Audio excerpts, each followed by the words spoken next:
Start. सर्वोच्च न्यायालय में जब बड़े मामले लंबित हों तो विभिन्न दिशाओं से दबाव पड़ना स्वाभाविक ही है। लोकतंत्र में अनेक अवसर ऐसे आते हैं जब उसके प्रमुख स्तंभों के बीच कुछ खींचतान की स्थिति बन जाती है। गौर करने की बात है कि तमिलनाडु के राज्यपाल संबंधी मामले में शीर्ष न्यायालय का फैसला चर्चा में है। ऐसे में देश के उपराष्ट्रपति जगदीप धनखड़ पर ध्यान जाना अचरज की बात नहीं है। उपराष्ट्रपति ने शीर्ष न्यायालय पर निशाना साधते हुए कहा था कि वह सुपर संसद नहीं बन सकता और भारत के राष्ट्रपति को निर्देश देना शुरू नहीं कर सकता। आमतौर पर उपराष्ट्रपति को ऐसे मामलों में बोलते नहीं देखा गया है, अतः इसका महत्व ज़्यादा बढ़ जाता है। उपराष्ट्रपति ने एक कार्यक्रम के दौरान अपने उद्बोधन में यह भी कहा कि कुछ न्यायाधीश कानून बना रहे हैं, कार्यकारी की तरह काम कर रहे हैं। वास्तव में यह टिप्पणी विचारणीय है और इसके निहितार्थ व्यापक हैं।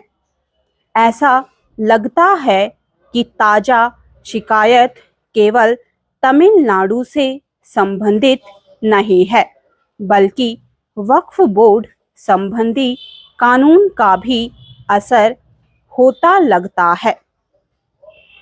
किसी भी लोकतंत्र में ऐसे तनाव का होना विचार विमर्श को तेज कर देता है और इससे व्यवस्था में संतुलन की स्थिति बनती है।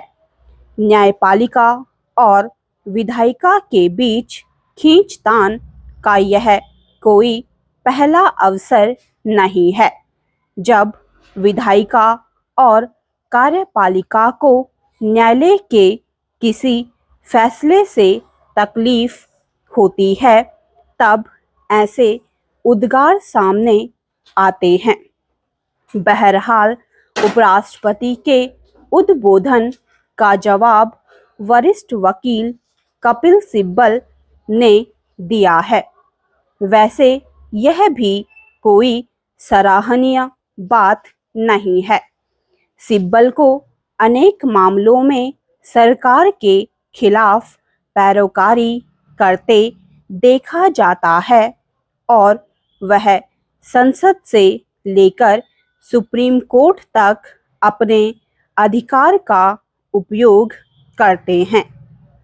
इसी अधिकार से उन्होंने परोक्ष रूप से सर्वोच्च न्यायालय का पक्ष लिया है और उपराष्ट्रपति की टिप्पणी की निंदा करते हुए कहा है कि उपराष्ट्रपति को पता होना चाहिए कि राज्यपाल व राष्ट्रपति मंत्रिपरिषद की सहायता व सलाह पर ही काम करते हैं। उन्होंने यह भी कहा कि राज्यपाल द्वारा विधेयकों को रोकना वास्तव में विधायिका की सर्वोच्चता में दखल अंदाजी के निस्संदेह कुछ राजभवनों से राजनीति का सिलसिला पुराना है और ऐसे विवादों को मिलजुल कर समझदारी से सुलझाना चाहिए। वैसे भी ऐसे विवाद ज़्यादा टिकते नहीं हैं। राज्यपाल किसी भी पारित विधेयक को एक समय तक ही अपने पास रोक सकता है।